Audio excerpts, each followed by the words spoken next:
মহানগর বিএনপির যুগ্ম আহ্বায়ক মুসা কাজল। মহানগর বিএনপির যুগ্ম আহ্বায়ক মুসা কাজল আমাদের মাঝে উপস্থিত। জয়েন্ট সেক্রেটারি বরগুনা জেলার দায়িত্ব আকর্ষণ বাংলাদেশ জাতীয়তাবাদী দল বিএনপি উক্ত অনুষ্ঠানে শহরের আন্দোলন সংগ্রামের দুঃসময় ইসলাম সম্মানিত কাজে আপনারা এই কাজটা সুন্দরভাবে করবেন। আরেকটা জিনিস আপনারা জানবেন যে আসলে আমরা আমাদের নেতা আরেকটা কথা বলেছেন যে আমরা এতদিন শেখ হাসিনা রেজিমের বিরুদ্ধে যুদ্ধ করেছি, সে এক ক্ষমতা আঁকড়িয়ে ছিল, কিন্তু এখন আমরা একটা ছায়ার সাথে যুদ্ধ করতেছি, যে ছায়াটা আস্তে আস্তে প্রকাশ পেয়েছে। কি হয়েছে, আপনাদের যে বেগম জিয়া দেশ নেত্রী বেগম খালেদা জিয়া এবং জিয়া রহমান তারেক রহমানের ফ্যামিলির প্রতি যে আস্থা বিশ্বাসটা আছে, সেই আস্থা এবং বিশ্বাসটার জায়গায় আপনাকে ফাটল ধরানোর চেষ্টা করতেছে। তারা বিভিন্নভাবেই আপনাদেরকে ভিন্নভাবে প্রবাহিত করতে চাচ্ছে। আপনাদেরকে হয়তো অনেকে ধর্মের নামে দাওয়াত দিতেছে, কিন্তু তাদের কর্মকাণ্ড, তাদের চিন্তা চেতনাগুলো শহীদ প্রেসিডেন্ট জিয়া রহমানের রক্তস্নাত সংগঠন বাংলাদেশ জাতীয়তাবাদী দল বরিশাল মহানগর বিএনপির অন্তর্গত আজকের 28 নং ওয়ার্ড বিএনপি কর্তৃক আয়োজিত আজকের এই নতুন সদস্য সংগ্রহ সদস্য নবায়ন কার্যক্রমের সম্মানিত সভাপতি জনাব সুলতান শরীফ, উপস্থিত রয়েছেন মহানগর বিএনপির যুগ্ম আহ্বায়ক জহিরুল ইসলাম লিটু, যুগ্ম আহ্বায়ক জনাব আবু মুসা কাজল, সদস্য সিরাজুল হক মৃধা, সদস্য নওশাদ নান্টু, নুরুল ইসলাম পনিক এবং আমাদের মাঝে উপস্থিত রয়েছেন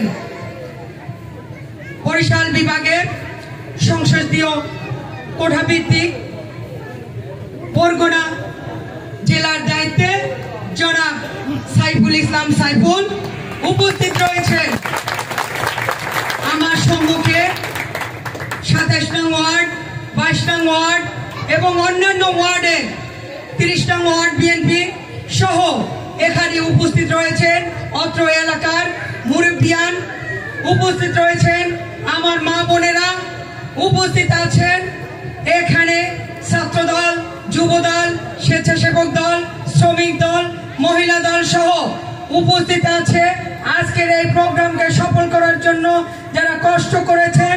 বাদশাহ, সাগর, ছাত্র দলের সহসভাপতি আশিক, ইউসুফ, রাজু, শাহাবুদ্দিন সহ অসংখ্য এই এলাকার নেতৃবৃন্দ সকলকে জানাচ্ছি আমার মহানগর বিএনপির পক্ষ থেকে সংগ্রামী শুভেচ্ছা ও বিপ্লবী অভিনন্দন। প্রিয় নেতৃবৃন্দ, আমি শুধু একটি কথা বলতে চাই, যারা এই ফ্যাসিস্ট আওয়ামী লীগ 17 বছরের আন্দোলন করেছেন, এই ওয়ার্ডের যারা মানুষের ভোট ও ভাতের আদায় করার জন্য, অধিকার আদায় করার জন্য রাজপথে আন্দোলন করেছেন, তারাই কিন্তু প্রকৃত কর্মী এবং কর্মীরাই সব সময় আন্দোলন করেছে, রাজপথে থেকেছে। যারা এই কাজে লিপ্ত ছিলেন তারাই আমাদের জাতীয়তাবাদী দলের শক্তি।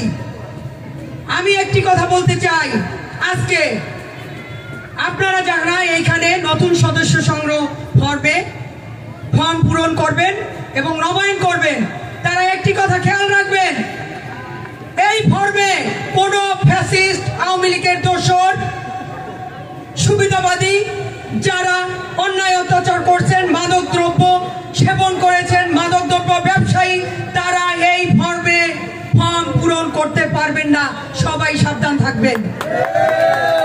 উপস্থিত মা বোনেরা, আপনাদের কাছে একটি কথা বলতে চাই, বিএনপির ভোটের জন্য আপনারাই কিন্তু সবসময় অগ্রাধিকার রেখেছেন, ভোটের দাবিদার আপনারাই।